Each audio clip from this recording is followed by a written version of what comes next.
The tea levy crisis. The government says there is no turning back.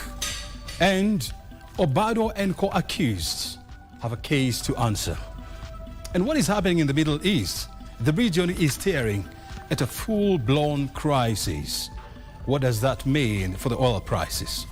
Good evening and thank you very much for joining us. Welcome to the country's most trusted newscast. It is 9 o'clock here in Nairobi. Thank you for your time.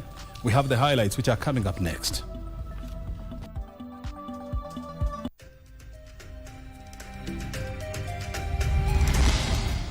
There is no escape from the conclusion that the accused persons, jointly with others not before the court, committed the offense charged.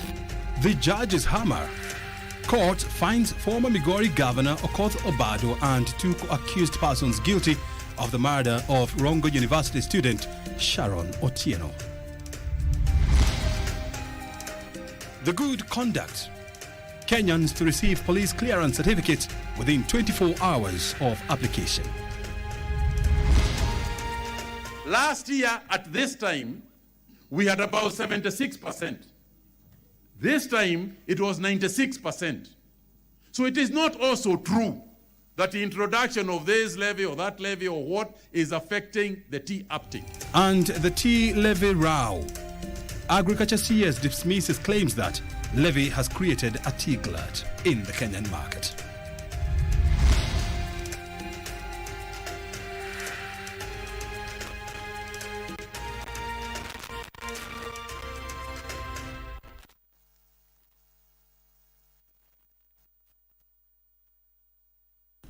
And we are live from Broadcasting House. Thank you for joining us. My name is O'Brien Kimani, and we have Lensa Odingo on the sign language.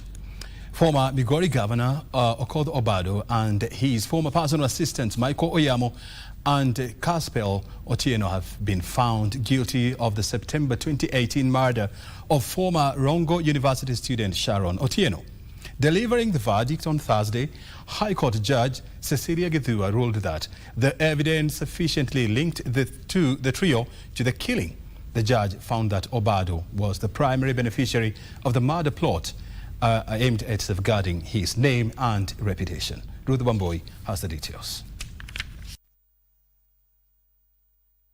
Nearly 8 years after the death of Rongo University student Sharon Otieno and the start of the case to determine her killers, the Milimani courtroom in Nairobi filled up as the family of the slain student, as well as family and friends of the accused persons, arrived for the judgment day. Her death, which captured national headlines, attracted huge crowds to hear its conclusion, forcing the court to find an alternative hall for the audience to follow the proceedings on screen.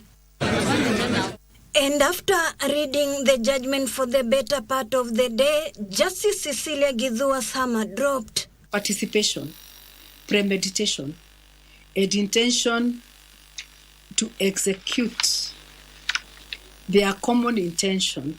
And with it appeared to seal the fate of the former governor and his two co-accused. The judge in a decision said that the former governor offering to give the slain student 30,000 shillings to conduct an abortion was itself a red flag. Criminal liability does not depend on who physically commits the actus reus, but whether the accused acted in concert with others to execute an unlawful purpose.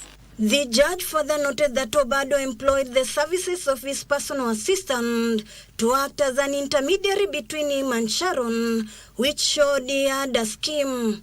And the other three calls were made on that September 2018. The third accused call to the first accused was made on the following day, that is on 4th September.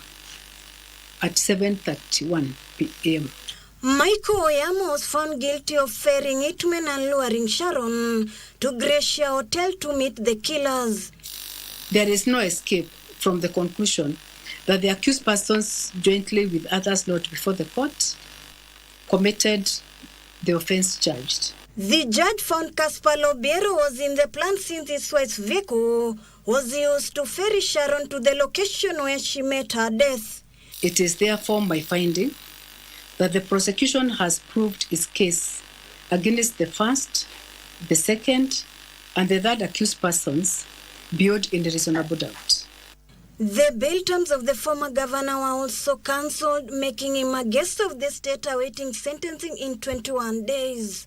I consequently find each accused person guilty of the offence of murder, contrary to Section 203 of the Penal Code.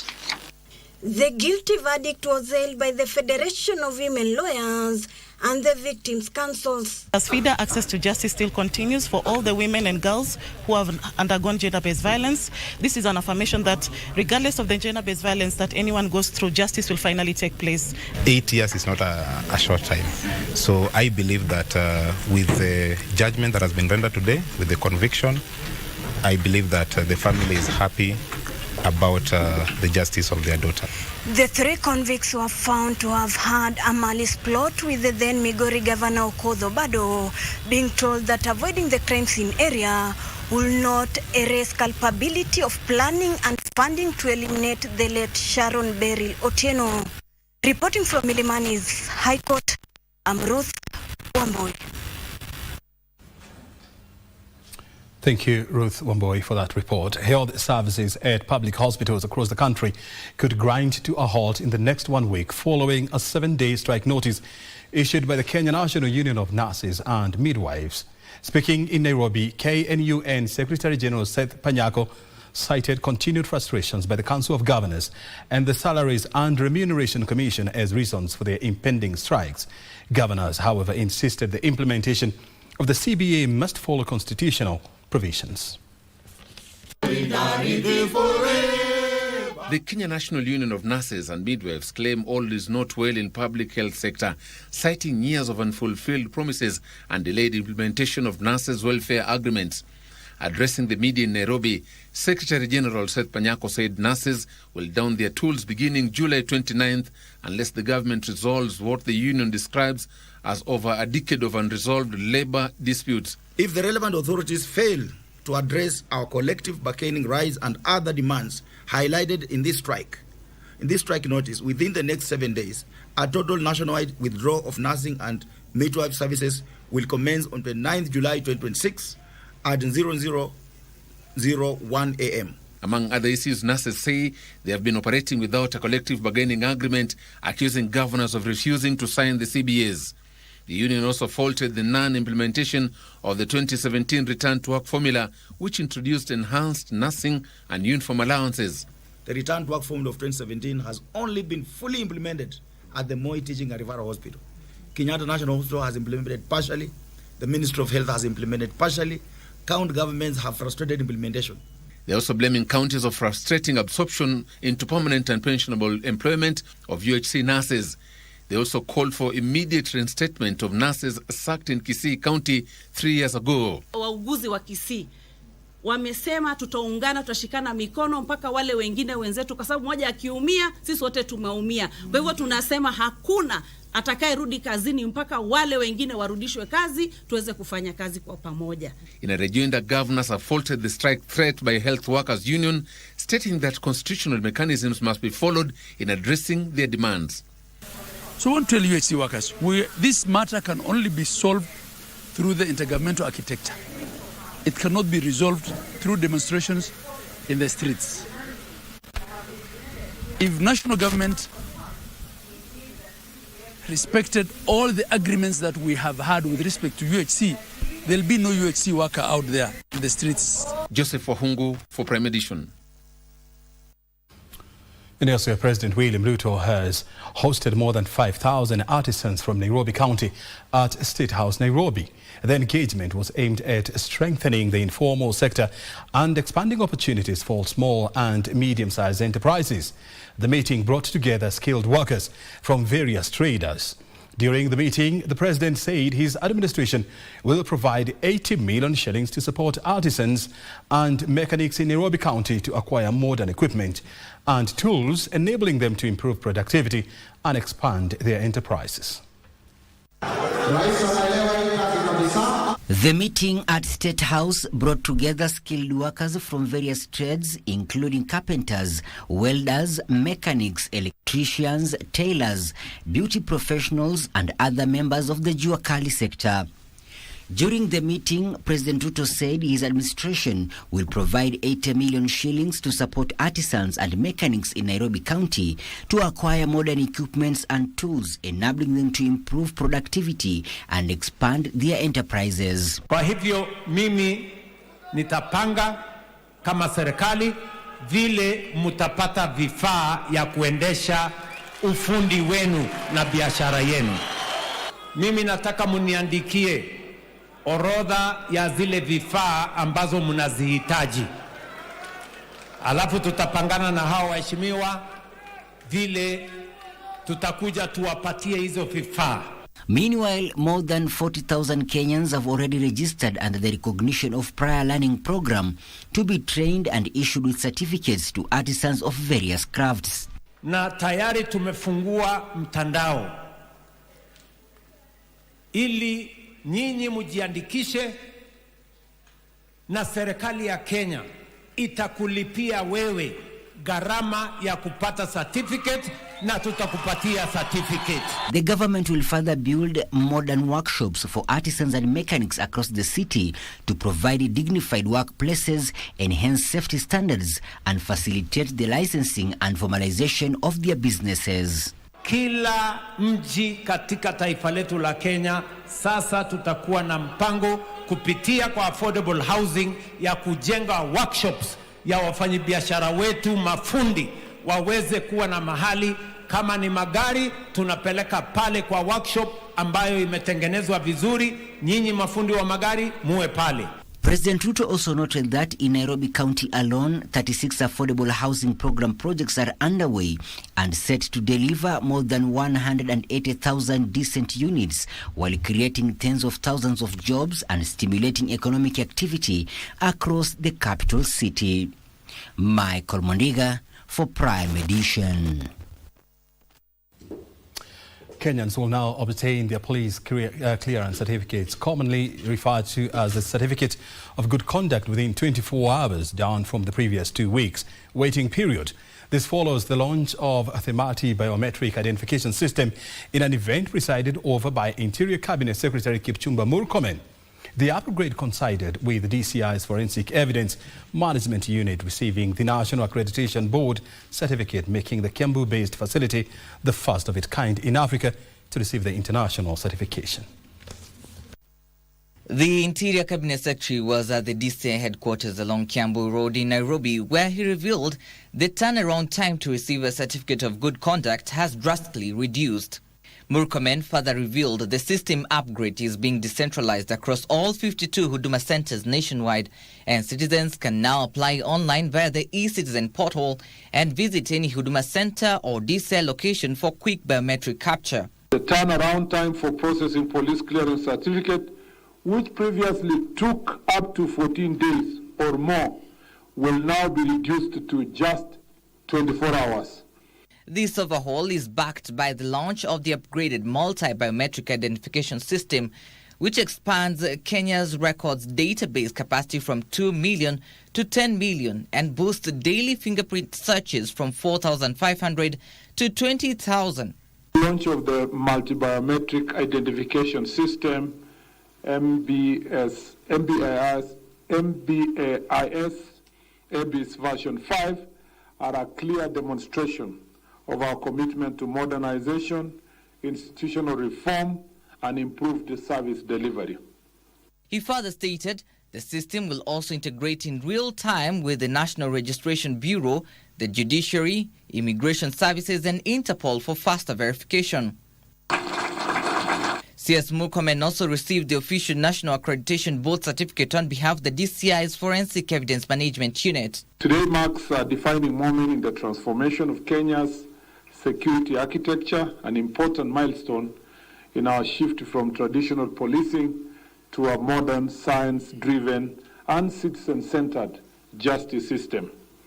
The international accreditation of the Forensic Evidence Management Unit. He emphasized that this achievement marks a clear shift from traditional policing toward a science-driven approach to law enforcement, while directing police to intensify operations against criminal gangs with full government support. The laboratory offers accurate forensic analysis and evidence examination, significantly enhancing the effectiveness of investigations for the National Police Service and all other law enforcement agencies alike. By meeting rigorous international standards, we are restoring and deepening public faith that exhibits are protected from contamination, tampering, or loss throughout the entire chain of custody of our exhibits. We shall continue, sir, to champion innovation, uphold the highest standards of professionalism, and work tirelessly to deliver justice with integrity. So from what I've seen, I expect now forensic analysis will be something different from what we've seen in the past. And on this note, I'll say again, congratulations. The Administration Police Service remains fully committed to supporting this initiative and working closely with our sister services to ensure that this investment translates into better security, stronger institutions, and improved service delivery to all Kenyans.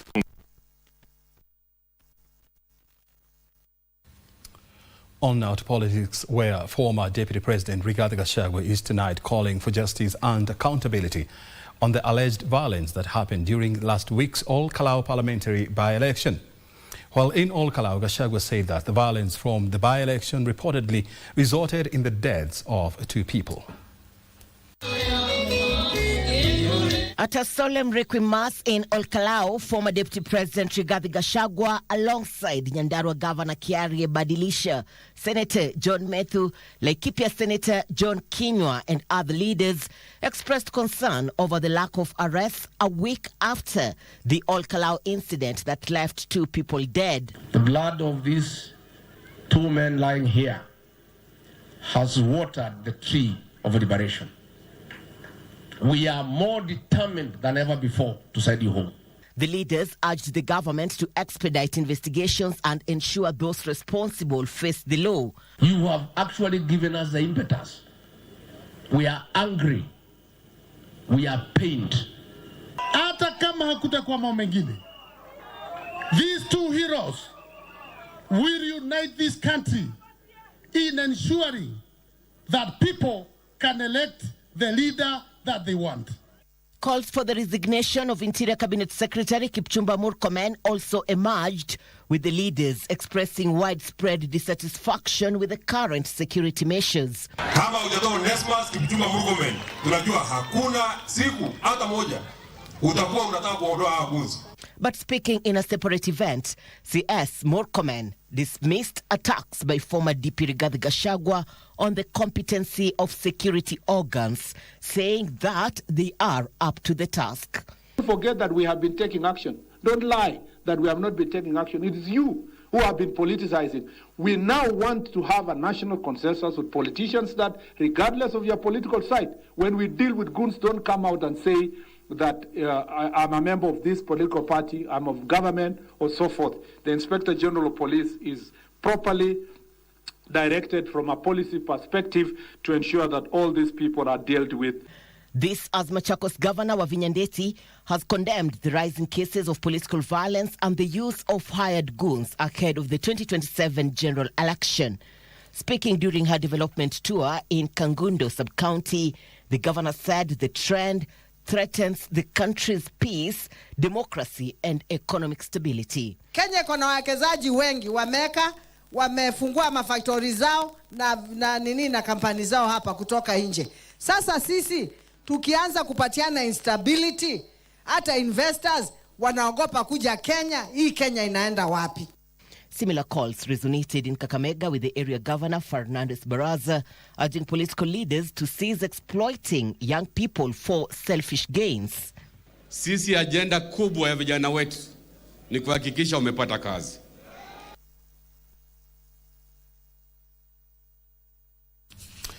And you're watching the Prime Edition live from Broadcasting House. We're taking a short break. We are coming back Plus, on the big interview, we are talking to the Indian High Commissioner, and we are looking at trade relations between India and Kenya. Stay right here.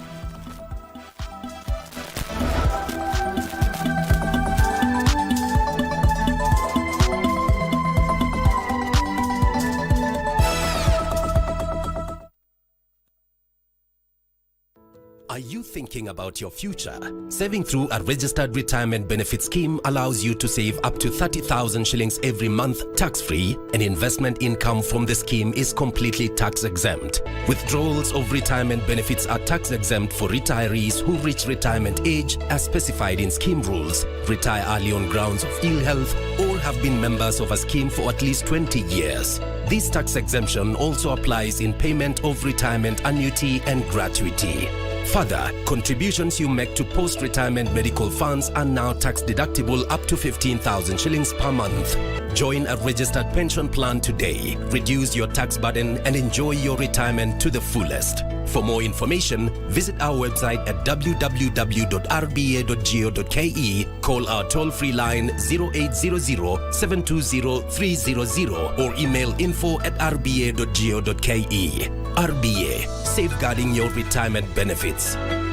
The wait is over. KBC Iko Huduma Center. Starting with Nairobi, kupata huduma za KBC imekuwa rahisi. From digital guidance and signet services to booking of commercial adverts and documentaries. Visit our dedicated desks at Huduma Center GPO, Times Square, Makadara, Kibera, or Eastleigh. Tunakungoja hapo. Whether it's a casual announcement or a specialized media solution for your business, we are here to serve you. KBC at Huduma Centers, moving closer to you. Your station, your service.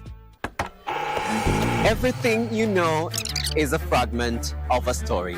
We only see the outer shell of facts and happenings through a time period of change in policies, regimes, traditions, and climate. We explore the moment that shaped our present and built our identity. Legacies, stories behind iconic figures, landmarks, folktales, and myths, linking the past to the present. Experience a journey through time in the history of our country.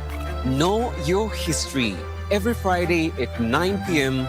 on KBC Channel 1. Matters is whether the ripples end up giving rise to a powerful storm. Does that mean I'm the stone? I'm just the messenger. You figure it out. What are you then? I'm a pawn. I see. What are you going to do next? Are you going to head for the Hall of Fame to retrieve the pagoda branch? What are you doing?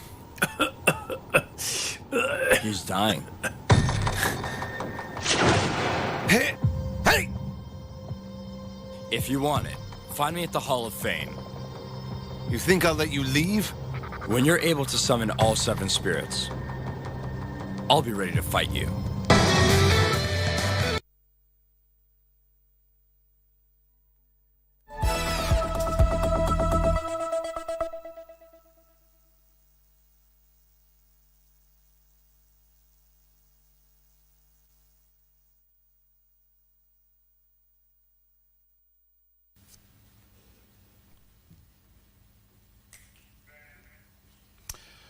Well, I told you about the interview tonight. We are going to have a look at Kenya-India trade relations as well as bilaterals. And we are talking to the High Commissioner of India to Kenya. This is His Excellence Adarsh Swaikar. Thank you very much, sir, for joining us. When you look at relations between the two countries, Kenya and India, they date back to almost 150 years. How would you describe them now?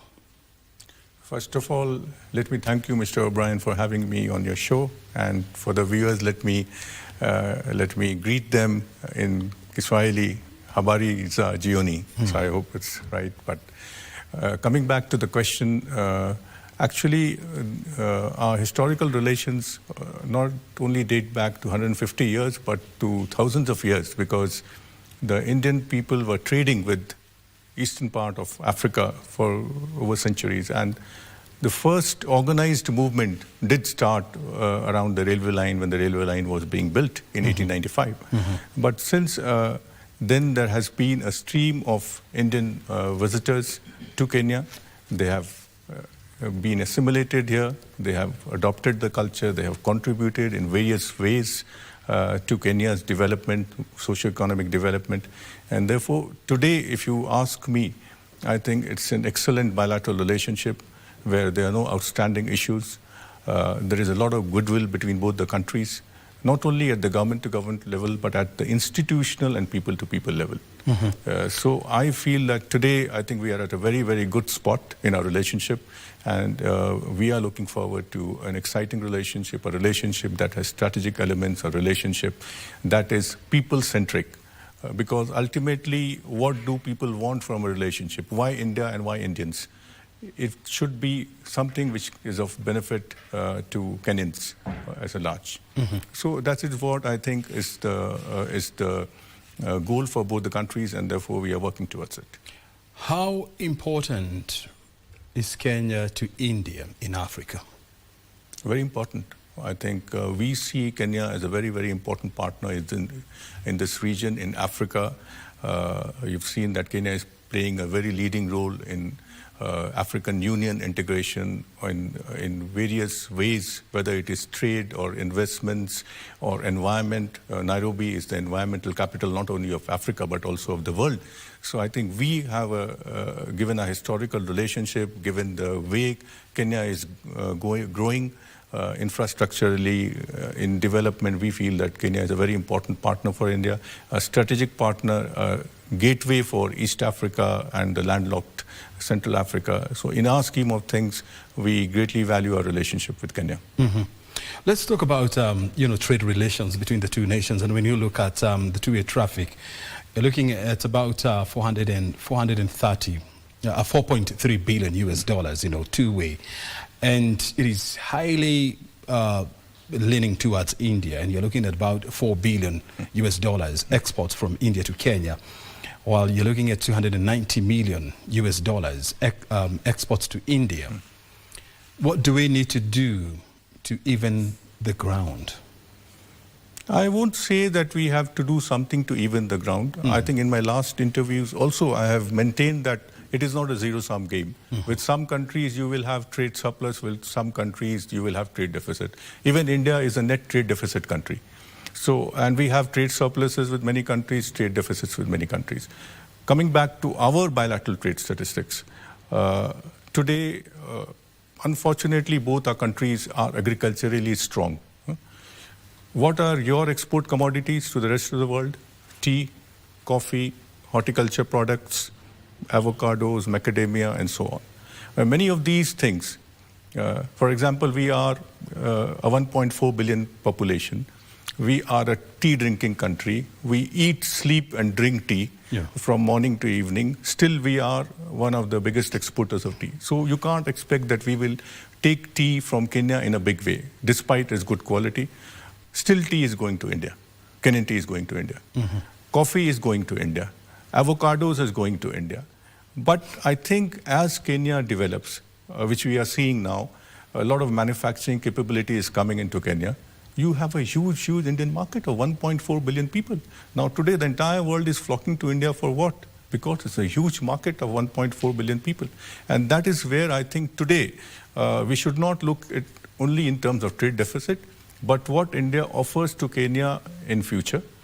But at the same time, we are working with the Ministry of Trade of Kenya to see how we can see more opportunities for Kenyan products in India.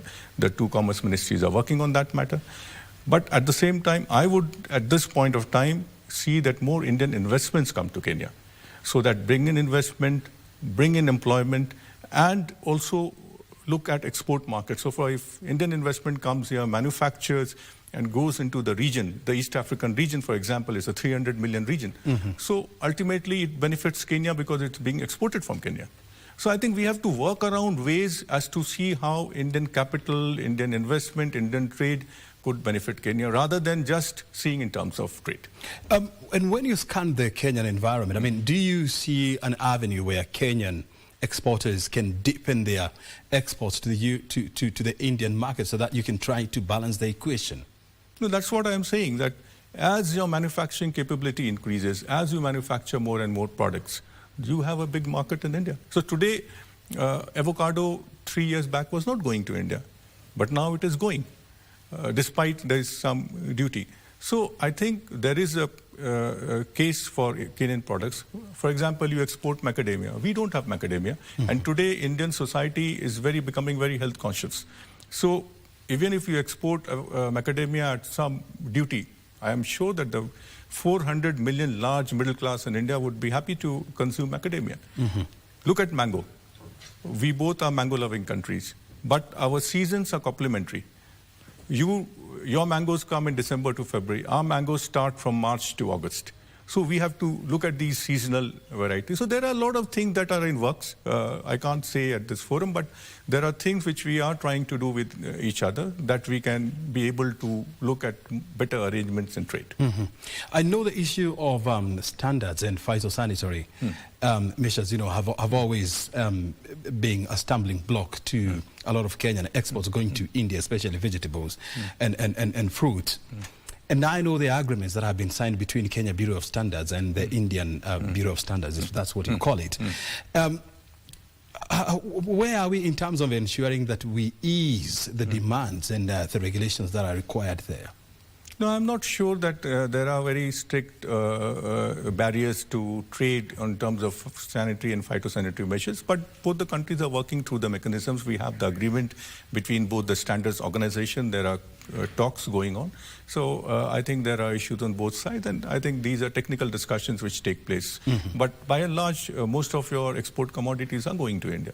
The thing is that how do we increase the volumes? How do we diversify? I think it is rather than quantify, how do we diversify the export basket of Kenya to India? And also talk to us about, I know recently there has been conversation around creating a free trade agreement with India, which is going to unlock a lot of investment from both countries. Have we made any progress on that? These are under discussions, but we haven't formally started any negotiation. But our Principal Secretary for Trade, which we call Commerce Secretary, was here in April, and they met the Principal Secretary of Trade on your side. This meeting happened after a gap of 9 years, and therefore they had a lot of ground to cover. They discussed what could be the arrangements, how we can look at various trade, how can we look at exports, how can we look at investments, and they had a good conversation and they're working around it. India has fashioned itself as the global medical capital, of the world. And, you have gained a lot of expertise. And when you look at Kenya, it's also trying to position itself as the health hub in Africa. What lessons do you see Kenya drawing from India in its boost, in its agenda to become a regional medical hub? India is called the pharmacy of the world. Why is it called? Is it called because the affordable and quality treatment that it provides? Now, Kenya is also, as you rightly said, Kenya is increasingly becoming a hub for medical treatment in the region. And therefore, it is very important that quality treatment at affordable costs. That's the mantra which India has done. And therefore, you see a lot of Kenyans. Last year, over 10,000 Kenyans visited India for medical treatment. A lot of Africans are going to India. A lot of people from other countries are going to India for medical treatment. But that story will change over time when you see that Kenya develops its own capability of quality medical care at affordable costs. I think affordability is key in that. So you see that today over 60%, 55 to 60% of the pharmaceutical products in Kenya are coming from India. And that's again because of quality and affordability. These are the two twin parameters which I would say is influencing the decision. But we are also seeing the interest from Indian pharmaceutical companies to invest in Kenya, to look at local manufacturing, and we are encouraging that. So I think things will change. We are not only cooperating in terms of pharmaceuticals and hospital treatments, but on others, how do we learn from each other? The traditional system of medicine called Ayurveda, how Kenya is keen to look at Indian experience on that. So there are other things which we are working on in the health sector. And when you look at Kenya's, cancer policy, it talks about establishing cancer centers of excellence in this country, at Kenyatta National Hospital, at Moi Eldoret Hospital, at Kenyatta Teaching and Referral Hospital. And India itself, it's a superpower in this area. What do we need to do right so that we get it right? I think a lot of it is already in works. For example, one of the cancer hospitals being established in Kenya with the expertise from the Indian doctors and other medical professionals. The government of India also provided Bhabatron, the cancer therapy machine, 3-4 years back to Kenyatta Hospital. There are ongoing exchanges between the doctors. A lot of doctors from Kenya go to see how Indian doctors are performing cancer therapies and surgeries. So it's an ongoing conversation. I'm sure that over time, this capacity of Kenya to treat cancer patients would increase surely. And also when you talk about technology, India is also, positioning itself as a leader in new and emerging technology. And you are so strong when it comes to telemedicines. What lessons do you think as a country we can draw when it comes to deepening telemedicine and new innovations in the medical field? Telemedicine now combined with artificial intelligence could be a real booster in terms of reaching far-flung areas, remote areas. I think in India, a lot of it is being employed. I'm sure that Kenyans would be observing that. Recently, we also had the Artificial Intelligence Summit in February in New Delhi, where Kenya was one of the largest delegation in that. So we have also signed a trilateral letter of intent on artificial intelligence. I think that telemedicine would offer a lot of comfort, particularly in rural areas, for outreach of doctors and medicines. And also when it comes to digitization and digitalization of government services, India is also a leader in that front. And we know Kenya has also been trying and working on modalities and strategies on how to put as many government services online as possible. Are we doing it the right way? I think so. I've seen that e-citizen services, there are a lot of services on that platform, and we ourselves are seeing that in our even if you go for a tourism to a national park, a lot of the services are digitized. You have to pay digitally. So I would say you are really on the right track. In fact, the M-Pesa has been the pioneer in the UPI space. Today, we are also working together, both the countries, on this digitalization space. During the Artificial Intelligence Summit, we also signed agreement on DigiLocker. So we will soon be commissioning a pilot project for Kenya for DigiLocker. Kenyans, a big delegation from Kenya visited India to understand the digital identity system of India, which is one of the largest in the world. So I think this is a very important area of work which is ongoing right now. In 2023, President William Ruto paid an official visit to India, and the two leaders also met last month in France during the G7 meeting. And the conversation has always been around how to deepen trade as well as bilateral relations between the two countries. And your Prime Minister Modi has really spoken so well about the country.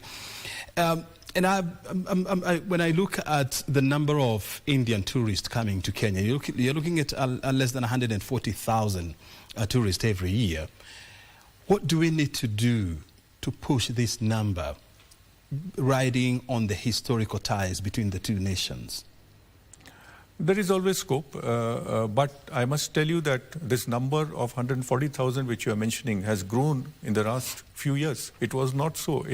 I think 10 years back, we were very, very less number of Indian tourists were coming to India. But today, if you go to India and ask any prospective tourist, Masai Mara is on the bucket list. So I think a lot of attraction for Kenya in the tourism space.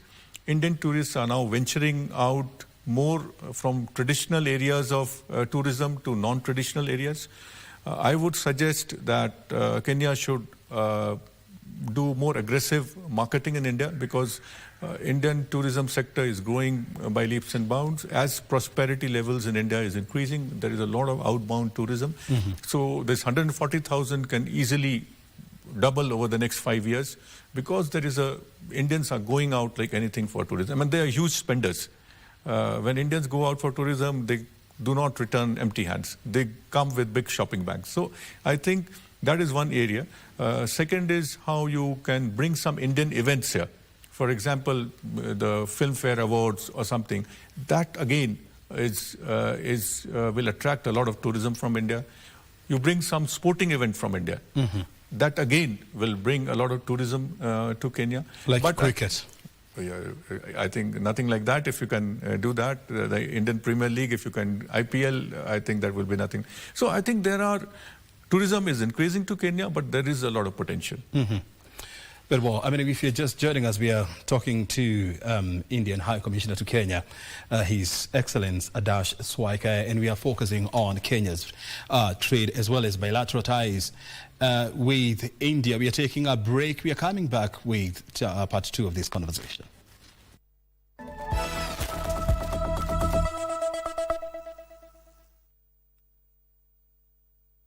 All right, listen up.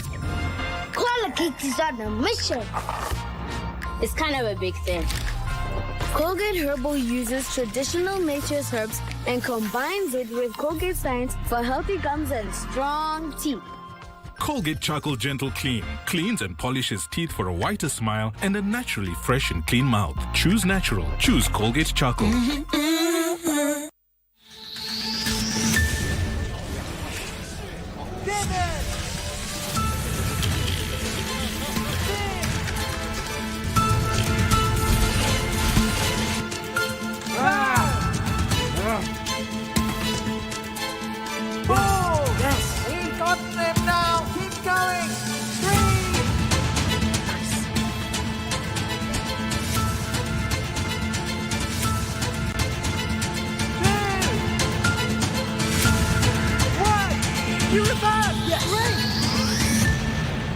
Nice. Let's now welcome Team DGDEA.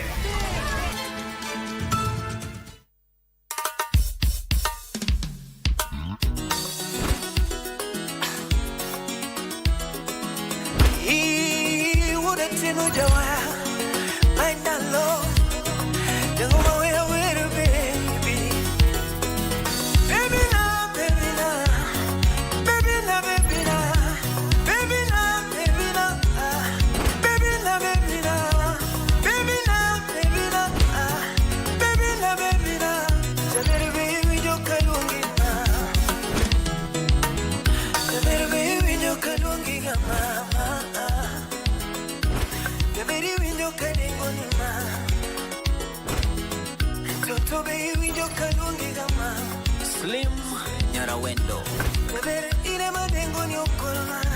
SNA Radio Mayika Mato Marwa. Mkulima wa wiki hii ni mwanamke bomba aliyejitosa katika kilimo biashara. Chakula yao ya kwanza tunapatia saa 12 asubuhi. Ya pili tunawapatia saa 6 mchana.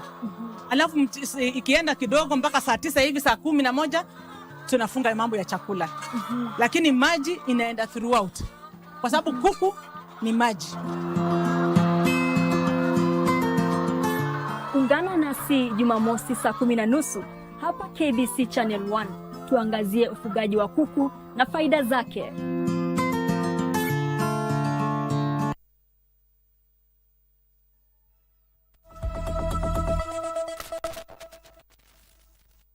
Welcome back. We're in the company of His Excellency Adash Swaika, the High Commissioner for India to Kenya, and we're looking at bilaterals as well as trade relations between the two nations. Thank you very much indeed for the time that you have spent with us here. I also want to find out, I know India has also been very supportive of Kenya in its fight against Ebola virus, and I know that there has been consignment of support from India to Kenya Tell us something about that. Yesterday, we handed over a big consignment of Ebola-related medical items that will help in prevention, surveillance, and preparedness of Kenya towards the fight against Ebola. So we had this consignment of 4.5 tons consisting of PPEs, Ebola-specific PPEs, infrared thermometers, transport safety kits, protective gears and all, which I handed over to Cabinet Secretary for Health, His Excellency Adan Duale. This all came when His Excellency the President had called some of us at State House and said that how we can come together to fight this pandemic of intercontinental concern, which the Africa CDC has declared.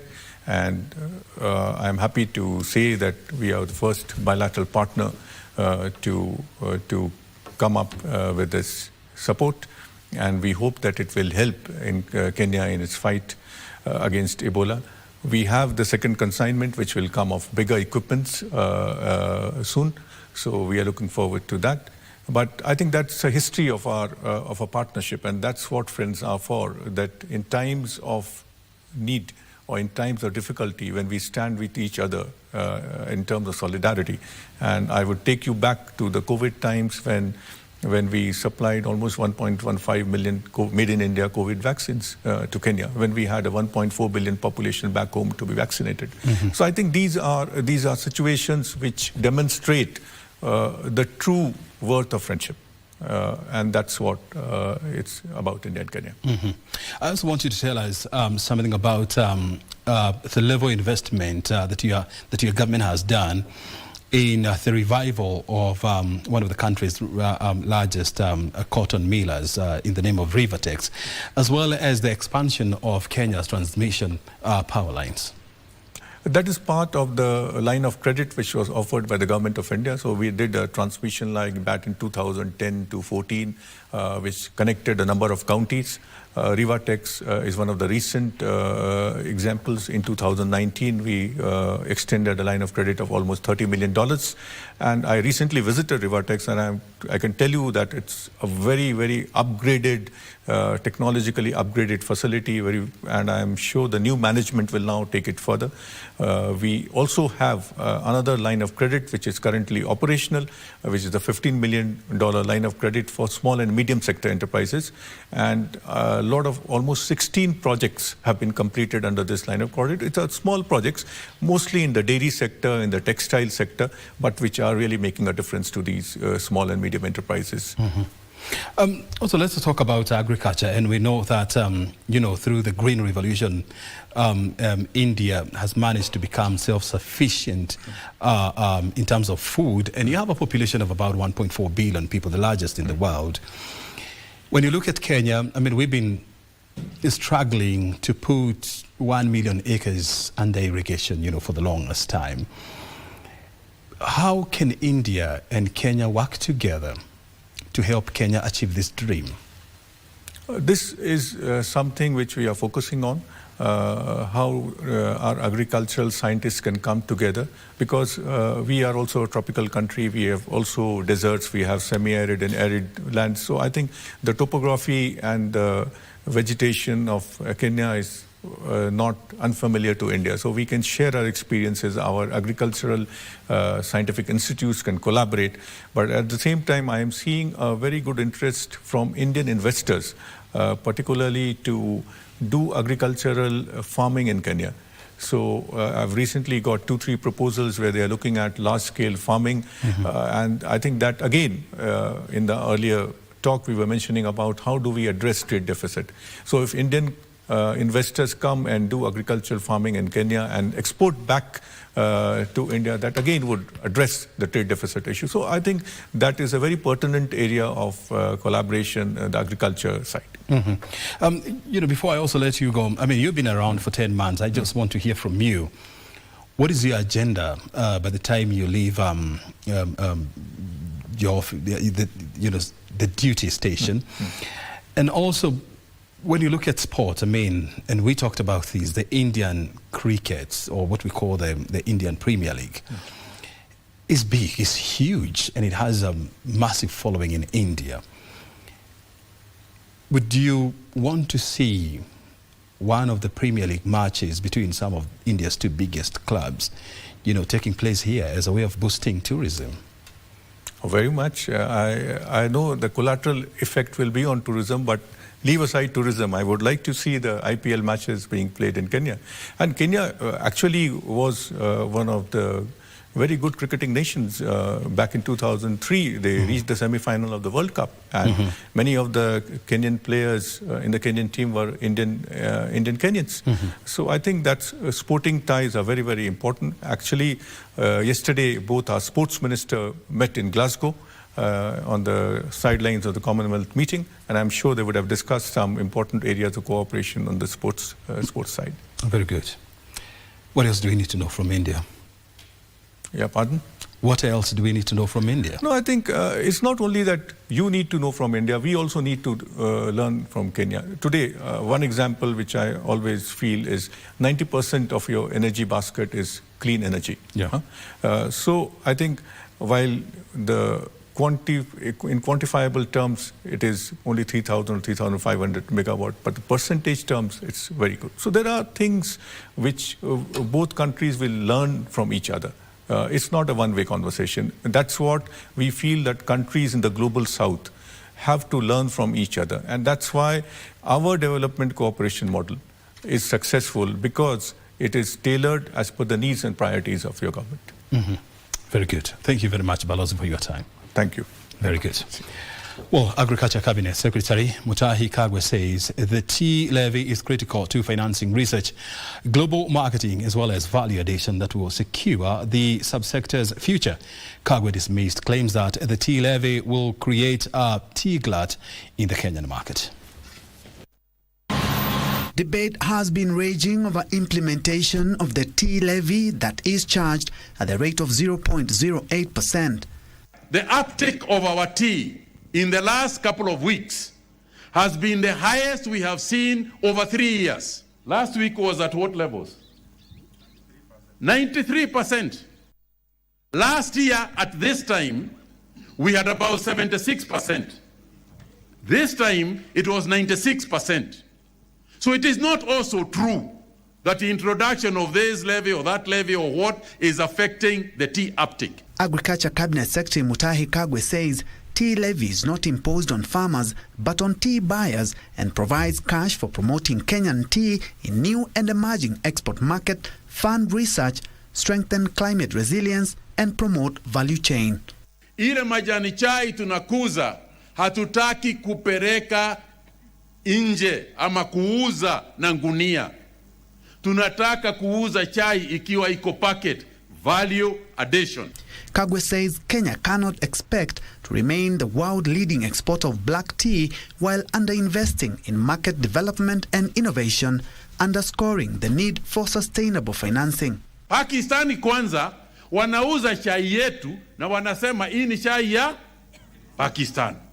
We want Kenya tea iitwe Kenya tea. And that is why we are going to invest substantial amounts of money in promoting Kenya tea overseas. He says research into new high-yielding and climate-resilient tea varieties is needed urgently to replace aging tea bushes whose yield and quality are declining.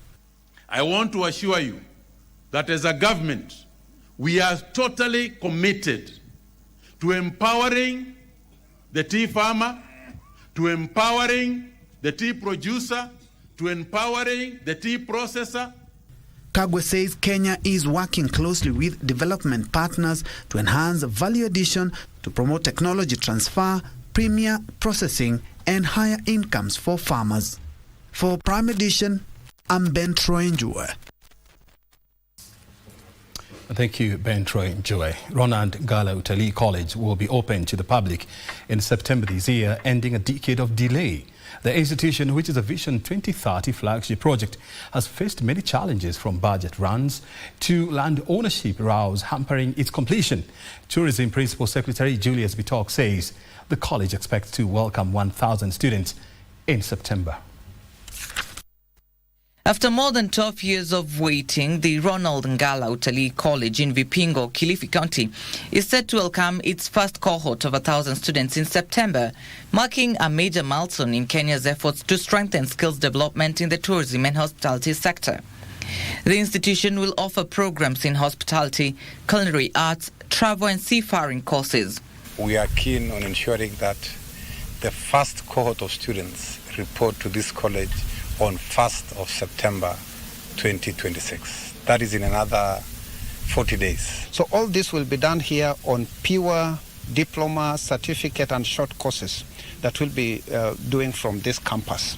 Tourism Principal Secretary Julius Bitok says the inclusion of cruise ship training responds well to rising global demand for seafarers, with calls for more short professional courses to enable more youth to access jobs in the industry. Kwamba tupate fursa ya vijana, sio hapa peke yake, wale ambao watakuwa nasoma hii college watakuwa na mfuko kama HELB through Kenya Utalii College. Nafikiri wameseta inaitwa nini, tourism revolving fund, ambayo wanafunzi watapata pesa wasome na wakianza kazi walipe polepole. The government is also seeking private investors to develop a modern beachfront hotel at the institution under a public-private partnership model. Admission to the college will be done through the Kenya Universities and College Central Placement Service. Trevor Nginto for Prime Edition. The insurance industry is rolling out a customer service charter to improve service delivery and restore public confidence.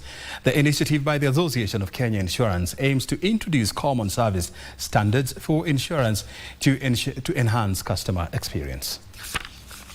Growth over the years, insurance continues to grapple with low uptake, with many Kenyans citing delayed claims settlement, low awareness and trust levels as some of the barriers to uptake of insurance products.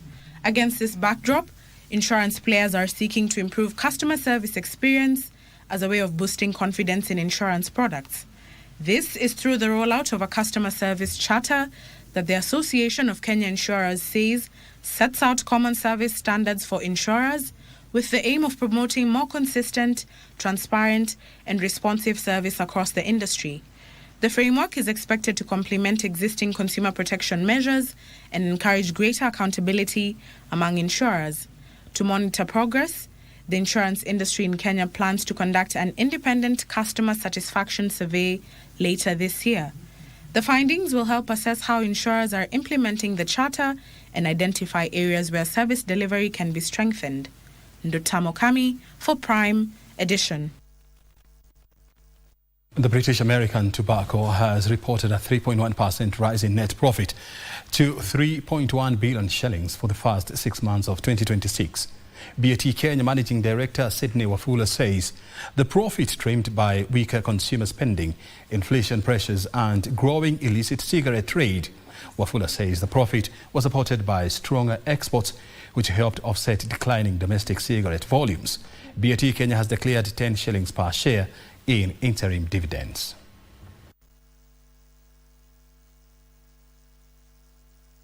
While we acknowledge the efforts of law enforcement, more needs to be done in terms of sustainable enforcement actions against illicit trade in cigarettes. While the operating environment remains challenging, we are cautiously optimistic about the second half of the year. Our strategic priorities remain unchanged. We will continue to focus on accelerating the growth of new categories while also continuing to transparently engage government and other stakeholders on measures to address illicit trade and putting in place balanced and evidence-based regulatory frameworks for the different product categories.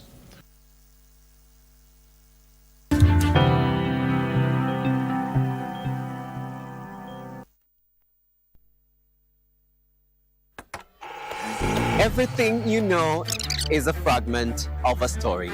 We only see the outer shell of facts and happenings through a time period of change in policies, regimes, traditions, and climates.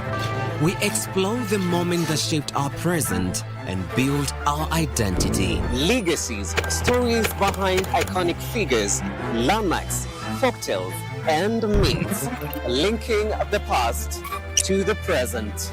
Experience a journey through time in the history of our country. Know your history every Friday at 9 p.m. on KBC Channel 1.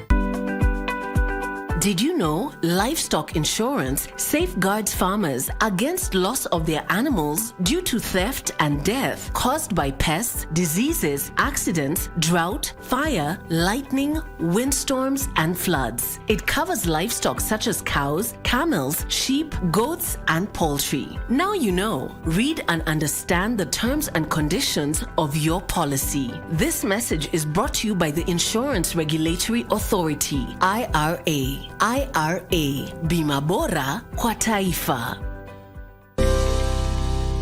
Pain, heavy bleeding, and silent suffering. Being married for long, we're supposed to see children and they're not coming. For millions of women, this is the reality of living with uterine fibroids. I have had the opportunity of removing a 7-kilogram fibroid. But a groundbreaking non-invasive treatment is bringing hope. We can treat the lesion within the uterus, leaving the uterus and also the skin and also the pathway to the uterus completely intact. This week on Health and Lifestyle, we shine a light on one of the most common yet often misunderstood women's health conditions.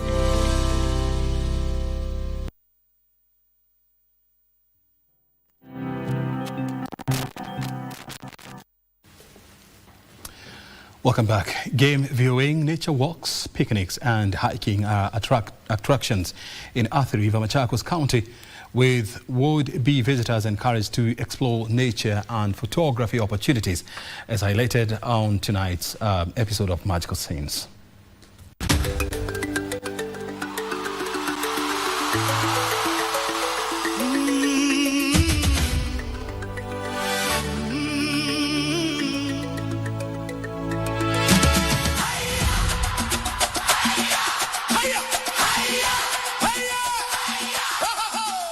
Welcome to Athi River, a serene locale, a stone's throw away from the city of Nairobi. Athi River offers an escape into nature. Nestled within this picturesque area is this hidden gem that beckons adventurers and nature enthusiasts alike with its thrilling game and rock climbing activities.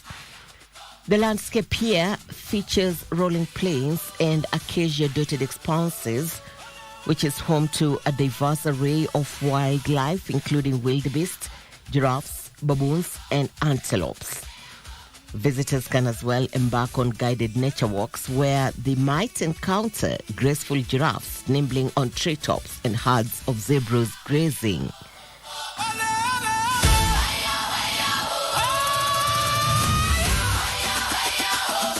People, whenever they come here, they love the space. This place is a haven of peace and tranquility. When you come here, you rejuvenate, you relax, the birds chirping. Imagine having your breakfast in these lawns and then just enjoying greenery. Like, this place is full of life. Bird enthusiasts will be delighted by the vibrant avian life with varied species soaring above. For those seeking an adrenaline rush, the Lukenya Hills offer some of the best rock climbing experiences in Kenya. The rugged terrain with its towering cliffs and rocky outcrops offer a challenging playground for climbers of all skill levels.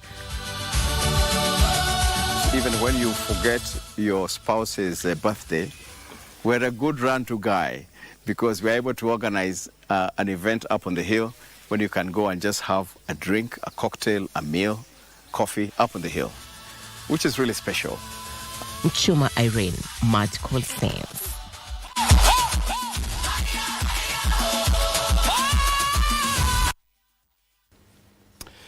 Irene Mchuma there with a dose of Kenya's beauty. Air services in the country are likely to be disrupted next week if threat by aviation workers is not thwarted. The Kenya Aviation Workers Union remains open for negotiations before the close of the 7-day strike notice issued on Monday this week, according to KABU.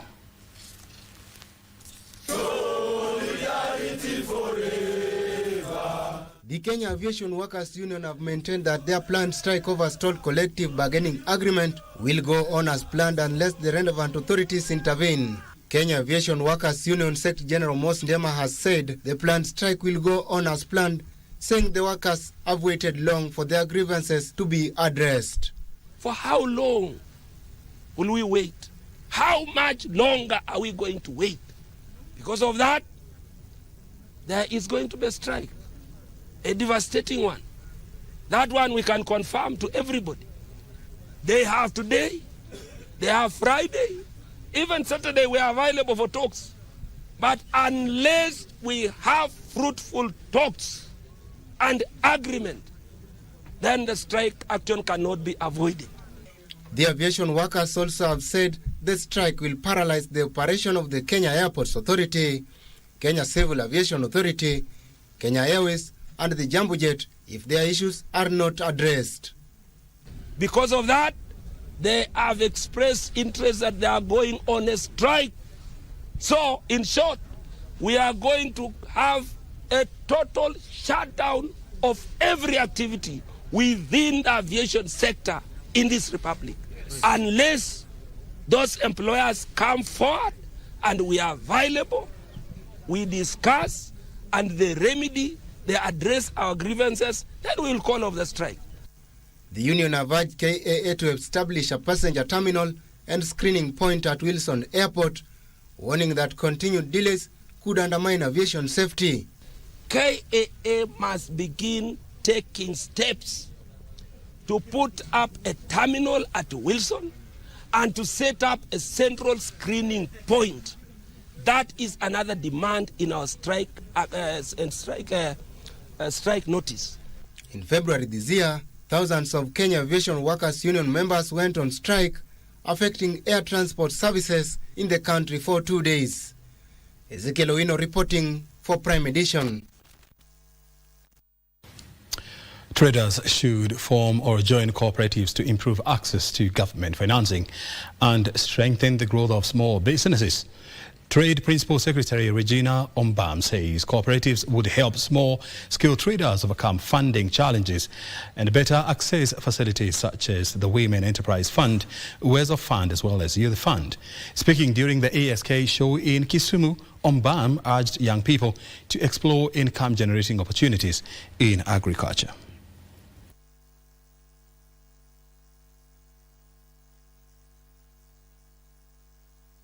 One key thing that we are going to do, and working with my counterpart in the cooperatives, is actually to get him and I, to get our people to understand that the cooperative movement is a key aspect of actually wealth creation in that sector. Once my people accept and feel that they can participate in the cooperative movement and they can trust the cooperative movement, and they trust that the governance around it, you will actually going to see the transformation that you're asking for. They can be able to secure loans if they understand what the cooperative movement is for. They can be able to secure those loans that they're looking for, and then they'll be able actually to produce what they want.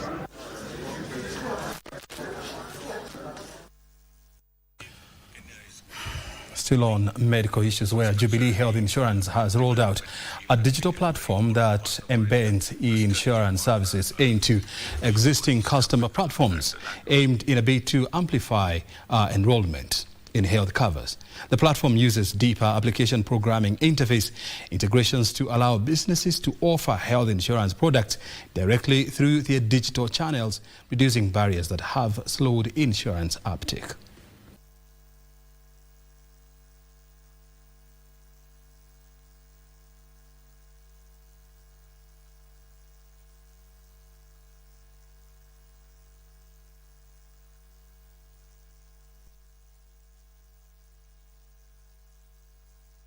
Today is a technology partner, and they're able to do embedded solutions for insurance. So what they will provide to us is a technology that is not just about curative care. It's not just about waiting for you to go to hospital. How do we prevent you from going to hospital to begin with? What are our preventive solutions that keep you well? And therefore, a lot of our investments, whether it's in technology, whether it's in our products, really focus on making sure that we are meeting the customer at the point of need. Jubilee is looking to bring the right health products to the market, and from a Bulltech perspective, our target is to distribute them seamlessly into everyday lives. Our tech stack is actually ensuring that we can integrate with partners on a B2B2C level to ensure that every Kenyan can get access to protection. Well, there is need to accelerate investment in technology adoption as well as partnerships to address challenges faced by farmers and boost productivity. Speaking at the 3rd National Agroecology Symposium in Nairobi, Agriculture Secretary Peter Othiambo Owoko underscored the need to strengthen coordination between national as well as county government, private sector players and development partners to enhance support to farmers. There is need for smallholder farmers to adopt sustainable farming practices that involve ecological farming practices, traditional knowledge and modern innovations to improve soil health and reduce reliance on expensive inputs. The last 2 years we have been looking at the issue of the national strategies that have been put in place at national level and even at counties. But now we are having the critical discussion. How do we move from policy development to policy implementation, to policy action, to budget availability? Farmers groups, researchers and development partners in the 3rd National Agroecology Symposium in Nairobi called for increased financing to support smallholder farmers adopt climate-friendly practices. Most of the key things in the agroecology are being implemented at the county level. So that transition also takes a bit of some time. And once most, if not all counties have domesticated their agroecology, we are certain that implementation will be much faster. They said, even though there are various policies meant to support the growth of agriculture in Kenya, their implementation has been constrained by limited financing. We are really contributing to cutting-edge science, ensuring that we are supporting new ways of gathering knowledge, of bringing in different voices into the scientific process, and also ensuring that different voices are listened to. The forum called for enhanced collaboration with local communities, food producers and other actors to prevent land degradation and restore degraded areas. Agriculture contributes about 25% of the gross domestic product. Regina Manyara, reporting for KBC Channel 1. Weak leadership and poor management in some cooperative societies have fueled the slump of the coffee subsector, allowing unscrupulous officials to enrich themselves at the expense of farmers.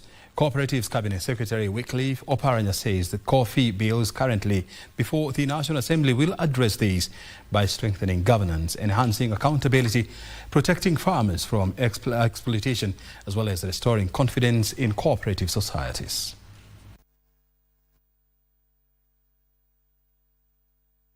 The bill addresses the corporate governance issues, and also it creates structures, proper structures for cooperative movement. Within the coffee sector, there will be primary cooperatives, secondary cooperatives, the federation, and then the apex.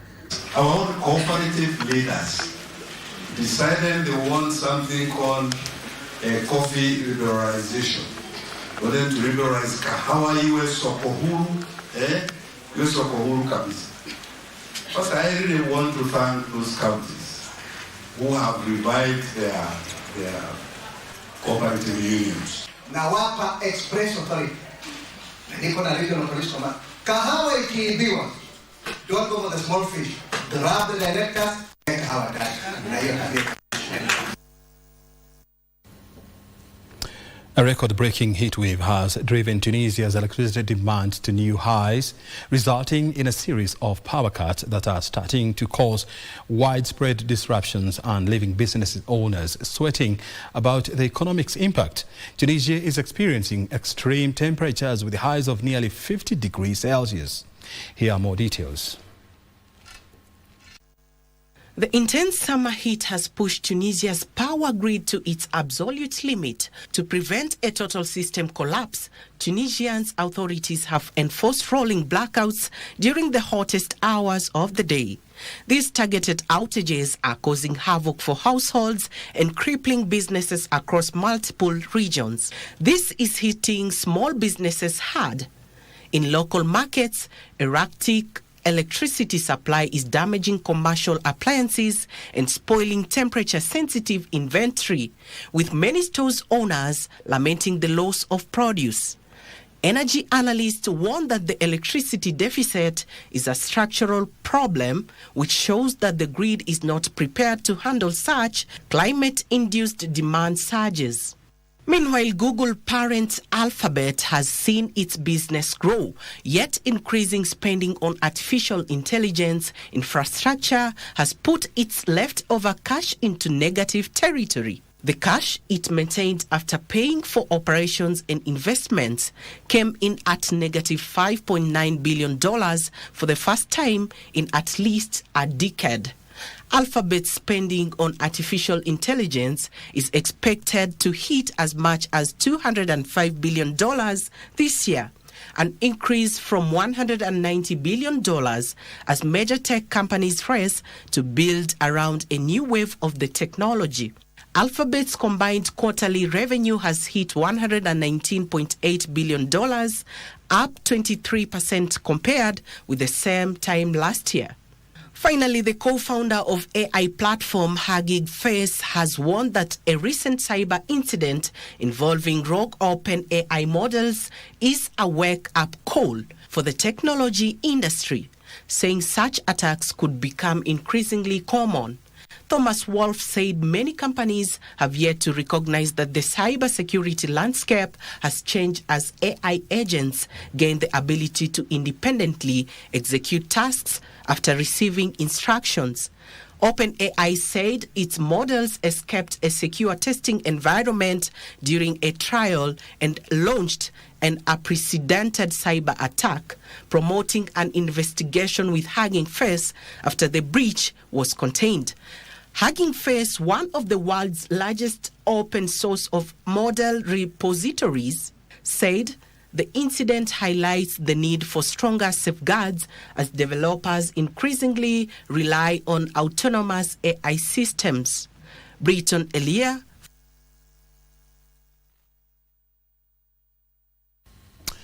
Well, we've taken you to the trading floor as well as to the corridors of justice. Time now to take you to the sports world. And Karen Kibet is in the house. She's coming next with sports news after the break.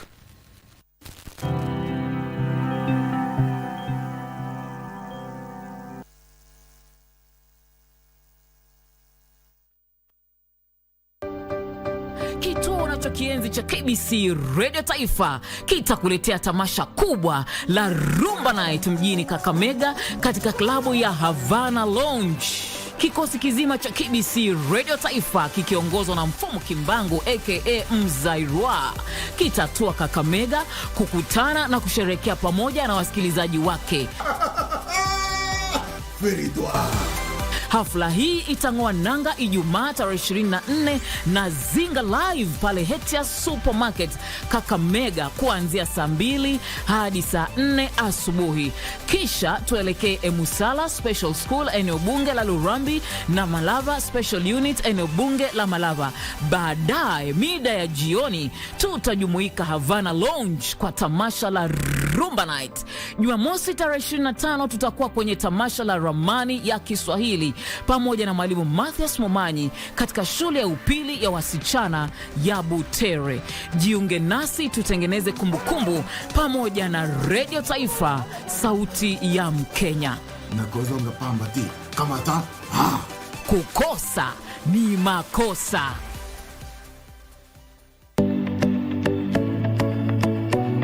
We are the Davons, and then one of the service, and we sat next to each other. Hivi ulikuwa umemnotice venye mulikanisha? No. We wacha.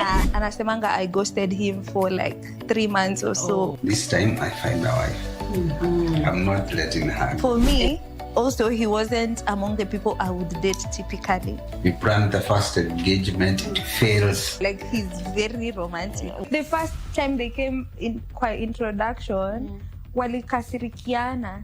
Our wedding was so beautiful, my dress. So haujai kuwa na challenge yake akiweka masocks sijui wapi? Never. Nikianza kukuja nguo lazima atu.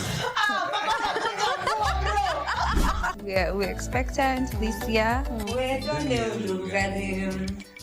oigeraga ngoro mundu akayoga mwere wothe niko imagine wewe. The wait is over. KBC Iko Huduma Center. Starting with Nairobi, kupata huduma za KBC imekuwa rahisi. From digital guidance and signet services to booking of commercial adverts and documentaries. Visit our dedicated desks at Huduma Center GPO, Times Square, Makadara, Kibera or Eastleigh. Tunakungoja hapo. Whether it's a casual announcement or a specialized media solution for your business, we are here to serve you. KBC at Huduma Centers. Moving closer to you. Your station, your service.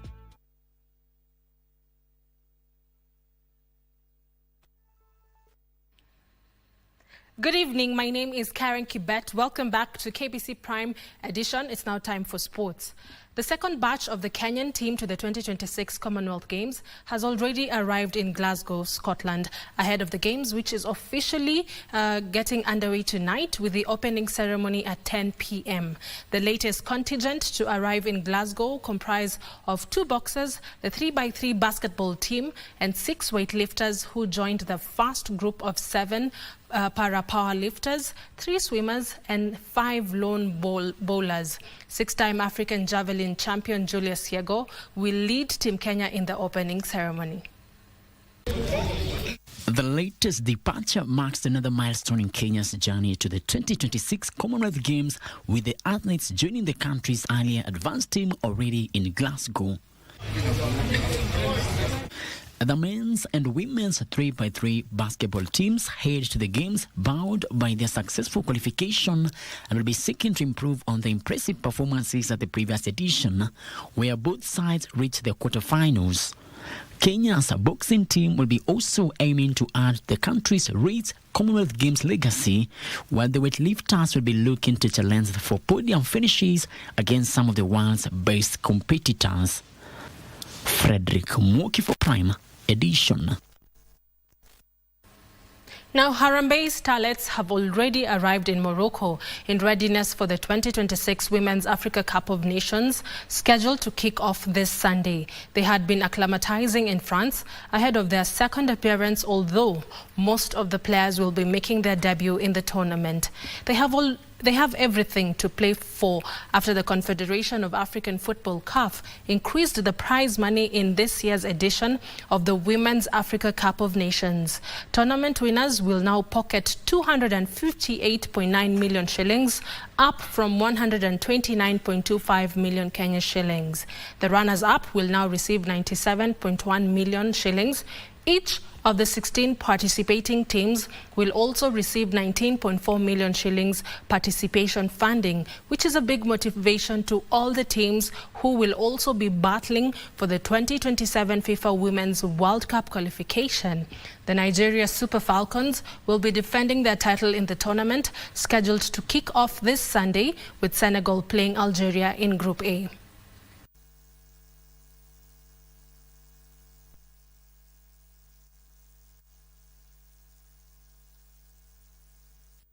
Kenya Post Bank Volleyball Club has received a major boost ahead of the new National Volleyball League season after securing a long-term shirt sponsorship deal with FinCredit Microfinance Institution. The partnership is expected to strengthen the club's preparations as the 5-time Interbank Games champions set their sights on competing for top honors in the upcoming campaign.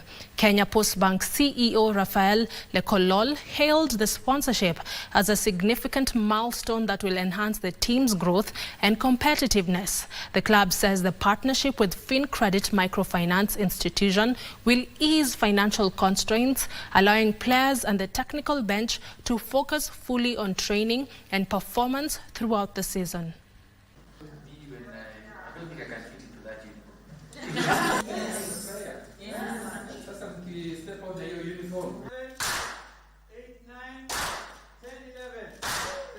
Actually, a culmination of 16 years of business partnership between FinCredit and Postbank.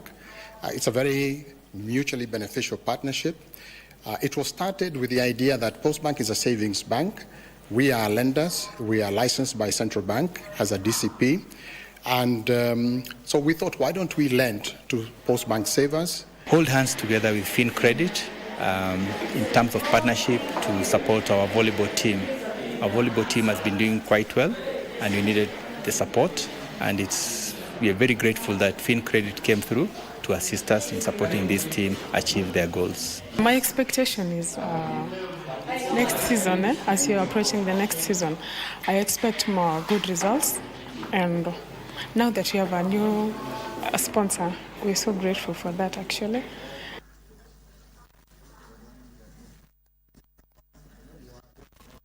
Kelvin B will be the only field event athlete for Team Kenya at the 21st World Athletics Under-20 Championships slated in Oregon, USA between the 5th and the 9th of next month. The 17-year-old Form 3 student at Nyabangi Secondary School in Kabianga, Kericho County will make his first appearance on the global stage where he's targeting a podium finish.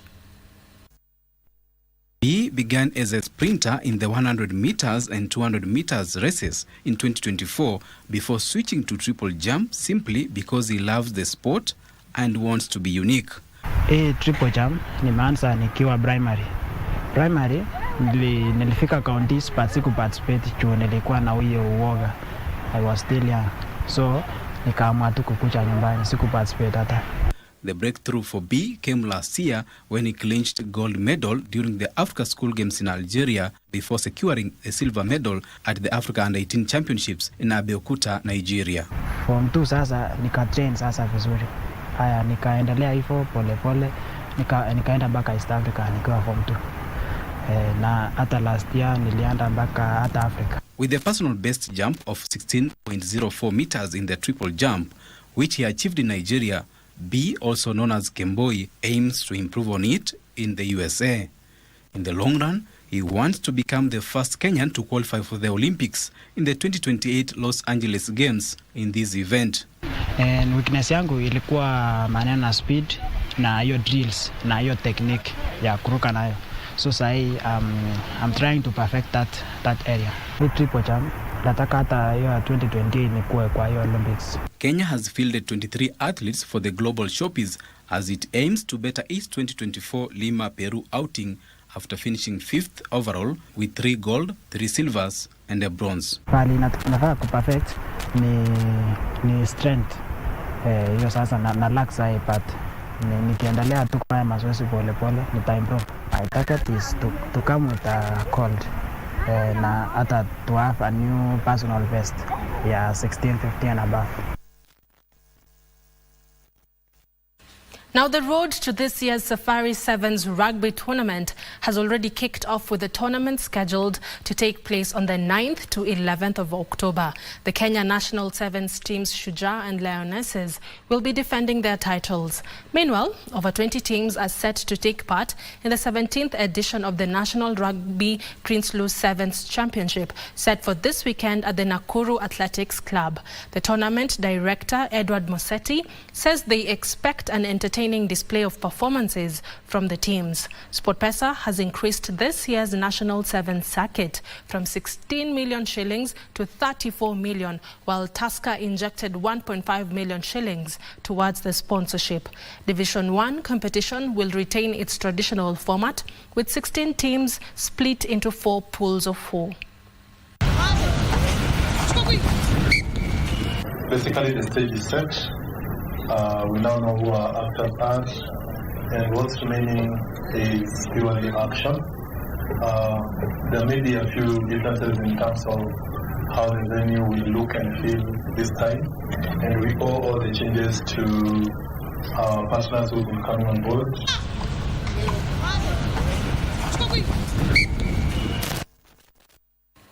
And finally, Kenya golf and race walking legend Elisha Kasuku has published his biography named An Unrecognized Legend. The book details his life from his formative days in Nakuru before independence, his journey into global stage as a race walker and a professional golfer.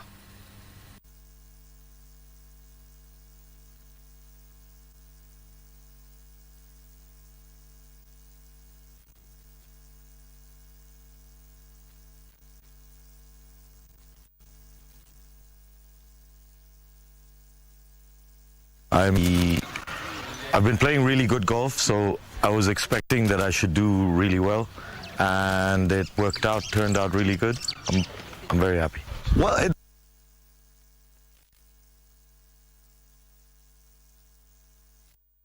And those were all the sports stories we had for you tonight. Thank you for joining us tonight. My name is Karen Kibet. I'll see you tomorrow for more news during the Easy Friday Bulletin. Good night. But for now, I hand you back to my colleague O'Brien. Well, thank you very much, Karen Kibet, for taking us through the sports field. We'll hope to see you again tomorrow. Well, that's all for today. Many thanks for your time. We look again to have you tomorrow. Same time right here on KBC Channel 1. My name is O'Brien Kimani. Thank you and have a good night.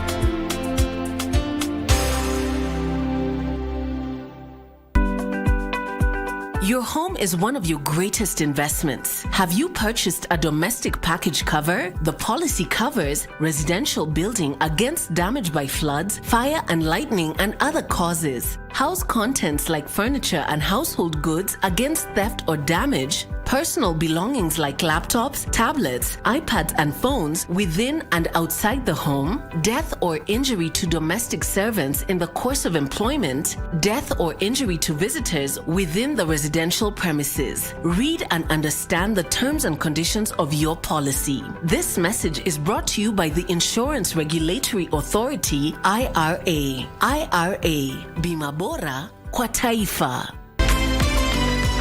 Wakati unalia katika hiyo aya, Mungu anasema qala rabbi lima hashartani ama, ewe Mola, mbona unanifufua mimi kipofu wakati kuntu basira, na mimi nilikuwa na macho yangu nikiona kisawasawa. Mwanadamu anajitetea akisema ati alikuwa na macho yake ya kisawasawa ya ndani ya kuona ibada yake, ya kumuona Allah na utukufu wake. Amesahau kwamba yeye alikuwa hayaangalii mambo ya Allah kwa macho ya ndani, alikuwa anaangalia hivi basi nionekane msikitini, nionekane nafanya hili la kheri, nafanya hili, lakini kiundani hakuna tasadaka. Pia watu watakuonekane katika TV. Wewe kama Muislamu katika maisha yako, ikiwa humtaji Allah subhanahu wa ta'ala, umemsahau Allah subhanahu wa ta'ala, basi bila shaka maisha yako yatakuwa ni maisha ya dhiki, utakuwa hauna raha.